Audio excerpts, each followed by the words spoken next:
భీమవరం పట్టణంలోని తెలుగుదేశం పార్టీ కార్యాలయంలో పట్టణ టీడీపీ ఆధ్వర్యంలో తెలుగు మహిళల కార్యవర్గ సమావేశాన్ని నిర్వహించారు. ముఖ్య అతిథిగా విచ్చేసిన మున్సిపల్ మాజీ చైర్పర్సన్ మెరగాని నారాయణమ్మ మాట్లాడుతూ వైసీపీ మాజీ మంత్రి రోజా తిరుమల దర్శనాల్లో తన వ్యక్తిగత లాభం కోసం భక్తులను మోసం చేశారని, తిరుపతి కల్తీ లడ్డు ప్రసాదం విషయాలను పక్కదారి పట్టించడానికి కుల మతాల మధ్యలో చిచ్చులు రేపడానికి భీమవరం వచ్చి చిచ్చు రేపుతున్నారని, రోజాకి ఆ పార్టీ నాయకుడికి 11 స్థానాలు మాత్రమే ఉన్నందున పిచ్చి కుక్కల్లాగా ప్రతి వీధిలో దేవాలయాల్లో తిరుగుతూ కుల మత విభేదాలు సృష్టిస్తున్నారని విమర్శించారు. ముస్లిం మైనార్టీ డైరెక్టర్ ఎండి షబీనా మాట్లాడుతూ వైసీపీ మాజీ మంత్రి రోజా జగన్ చెప్పిన విధంగా కులాల మధ్య చిచ్చు పెట్టడానికి భీమవరం దేవాలయంలో వివాదాస్పద వ్యాఖ్యలు చేసి కుట్రలు చేయడం సరికాదన్నారు.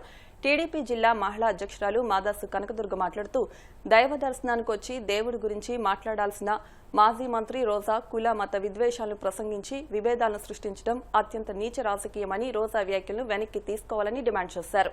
ఈ కార్యక్రమంలో టీడీపీ పట్టణ అధ్యక్ష కార్యదర్శులు మద్దుల రాము, చెల్లబోయిన గోవింద్, జిల్లా కార్యదర్శి సాయి విజయలక్ష్మి, పశ్చిమ గోదావరి జిల్లా తెలుగు మహిళా ఉపాధ్యక్షురాలు సయ్యద్ నసీమా బేగం, మావుళ్లమ్మ దేవస్థానం ధర్మకర్త గొంతన వెంకటరమణ, పట్టణ మహిళా అధ్యక్షురాలు అంబళ్ల జోగేశ్వరి, దాసాంజనేయ స్వామి దేవస్థానం ధర్మకర్త గంధం రాధాకుమారి, వివిధ వార్డు కమిటీల మహిళా నాయకులు అధిక సంఖ్యలో పాల్గొన్నారు.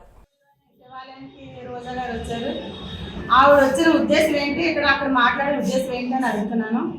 ఆవిడ గుడికి వచ్చింది, గుడిని స్వామివారిని దర్శించుకుని ఆవిడ వెళ్తే చాలా బాగుండేది. కానీ గుడి ఆవరణలో రాజకీయం ప్రస్తావన తీయడం ఏంటనేది నేను ప్రశ్నిస్తున్నాను. చంద్రబాబు నాయుడు గారిని, లోకేష్ బాబు గారిని, పవన్ కళ్యాణ్ గారిని పేరెత్తే అర్హత ఆవిడకి ఎట్టి పరిస్థితుల్లో లేదు. ఈ జన్మలోనే కాదు, ఎన్ని జన్మలు ఎత్తినా కూడా వాడి పేరెత్తే అర్హత రోజా లేదని నేను స్పష్టంగా చెప్పగలుగుతున్నాను.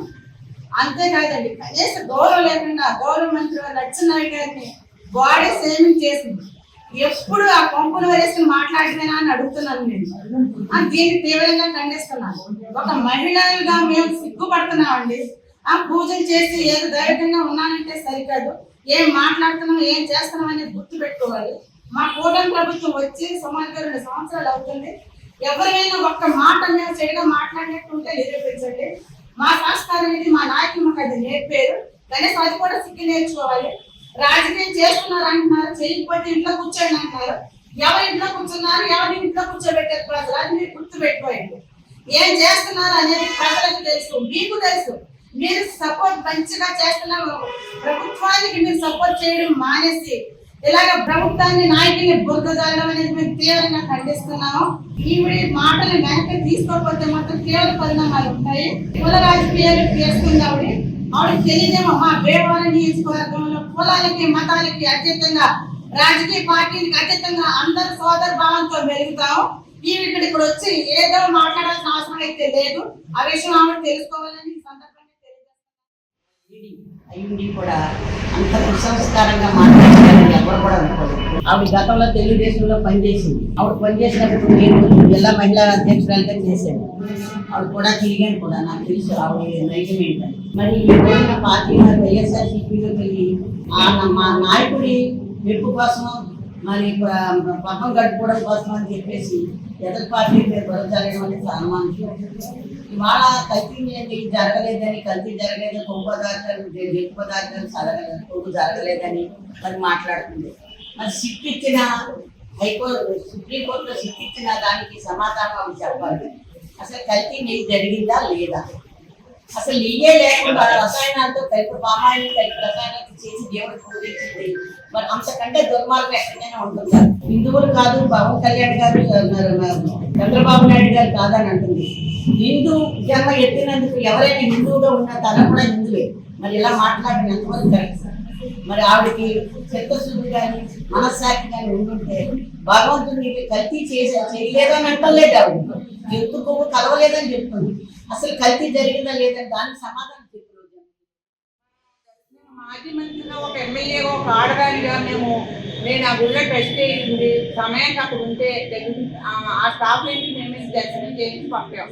అక్కడ వరకు బాగానే. బయటకు వచ్చేప్పటికి ఆవిడ మళ్ళీ ఇంకో అవతారం పెట్టేసింది. మీడియా వారిని చూసి, మైక్ చూసి రెచ్చిపోయింది. శాసన మండలికి మీరు ఎందుకు వెళ్ళట్లేదు అని అలా న్యాయంగా అడిగారు. 11 మంది కాదు, 2 ఉన్నా వెళ్ళాలి. సమస్య ఏమన్నంటే ప్రతిపక్షం నిలయ్యాలి. అప్పుడు ప్రజలకు ఉపయోగపడుతుంది. గవర్నమెంట్ ఏం చేస్తుంది అనేది తెలుస్తుంది. ఆవిడ ఏమీ చేయట్లేదు, వీళ్ళ పథకాలు చేయట్లేదు, ఏమీ చేయట్లేదు ప్రజానికి. అంటే ఆవిడ నిద్రపోతుందండి. సూపర్ 6 పథకాలు తెల్లైతే మీరు పట్టుదారికి కాదు 2 రోజుల ముందు పెట్టిచ్చేస్తున్నాం. ముగ్గురికి తల్లికి వందలు ముగ్గురుంటే వేస్తున్నాం. మరి ఆటో వాళ్ళకి 15,000 ఇచ్చాం.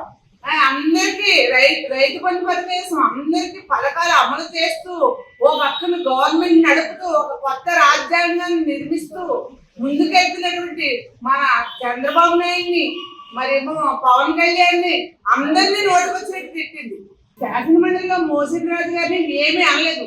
అంటే తిరగేసి ఆయన ఏం చేయాలో ఆయన సత్తా ఉంది. దేవుడిని రోడ్డు మీదకి లాగొద్దు, కలిసి జరిగితే మనం మాట్లాడదాం అని చెప్పేసి ఆయన వివరించారు. చమత్కర స్వామి ఆలయం అంటే చాలా ప్రసిద్ధి పెట్టిన ఆలయం. ఆ ఆలయానికి రోజా వచ్చి ఆ దేవుడికి దర్శనం చేసుకొని వెళ్ళిపోతే ఎంతో బాగుంది.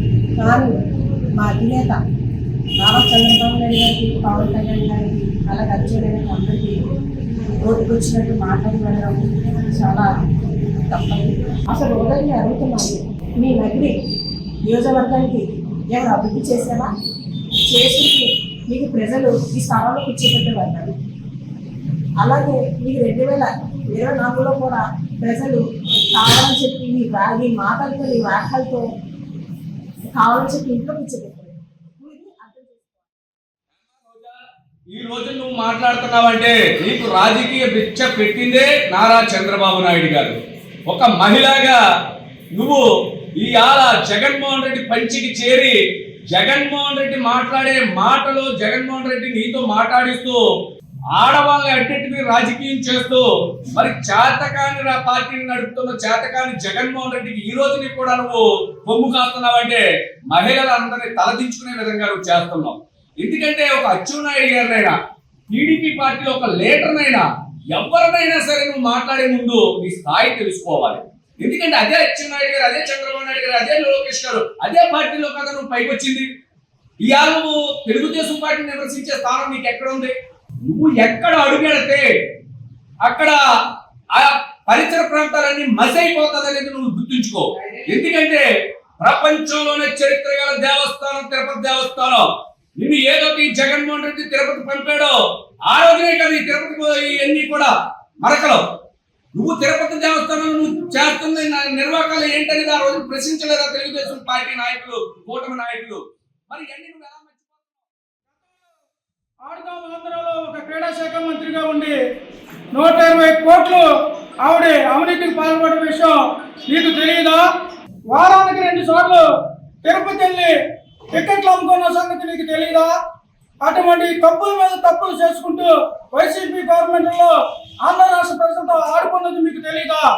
ఈ వేళ వచ్చి ఈ యొక్క కూటమి ప్రభుత్వం ప్రజలకు అనేక పథకాలతో ముందుకు దూసుకుపోతుంటే చూడలేక వారలేక మీ ఇష్టానుసారంగా మాట్లాడుతూ